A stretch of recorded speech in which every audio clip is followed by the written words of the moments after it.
Just a few months ago, the legendary rock titans AC/DC found themselves in an unfamiliar and uncomfortable position. Whispers of retirement, fueled by critical online discourse and less than flattering viral concert footage from their U.S. Power Up tour leg, seemed to cast a shadow over their otherwise illustrious career.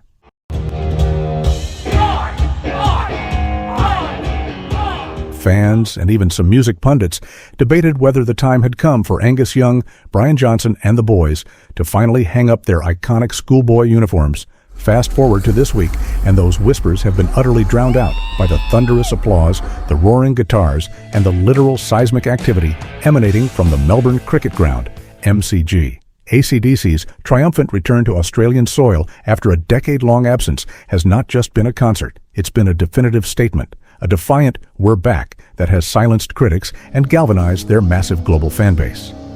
Back in June 2025, the internet, with its often unforgiving gaze, zoomed in on moments from AC/DC's North American shows. Clips purporting to show Brian Johnson struggling with vocals, and Angus Young, while still a dynamo, perhaps showing the inevitable march of time, spread rapidly. The commentary was swift and, for some, brutal. Time to retire. They're not what they used to be, and leave the legacy intact were common refrains echoing through social media platforms.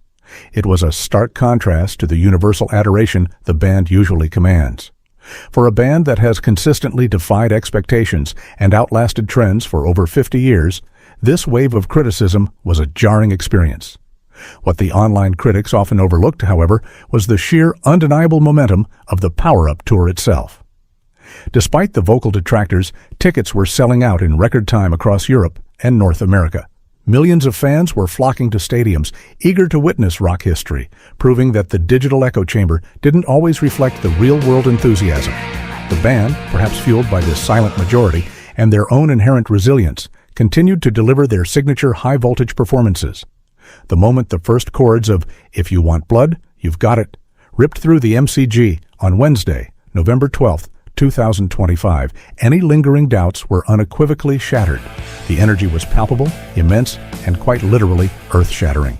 Reports quickly emerged that the sheer volume and collective roar of the crowd, combined with the band's bone-rattling sound, were so powerful they were picked up by earthquake detection equipment. Seismometers in Melbourne headlines around the world declared, "AC/DC just rocked Melbourne so hard, they literally showed up on the Richter scale." It was a metaphor made real. AC/DC's comeback wasn't just big, it was a force of nature. Beyond the volume, the band delivered a masterclass in classic rock showmanship. Brian Johnson, seemingly re-energized, belted out the classics with renewed vigor. Angus Young, the eternal schoolboy, tore across the stage with his iconic duck walks and scorching solos, defying his age with every riff. The setlist was a journey through their unparalleled career, culminating in a spectacular finale of "For Those About to Rock, We Salute You," complete with cannons blasting. The real surprise, and a moment that truly underscored the triumph, was the first live performance of the Bon Scott-era gem Jailbreak since 1991.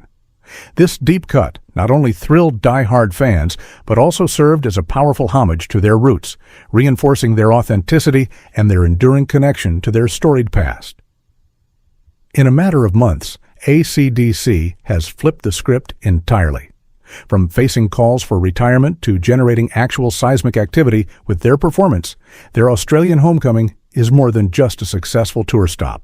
It's a testament to their enduring power, their unwavering dedication to their craft, and the unbreakable bond they share with their fans. The Power Up Tour, especially its thunderous Australian leg, proves one thing conclusively: you don't count AC/DC out. When they plug in, the world still shakes.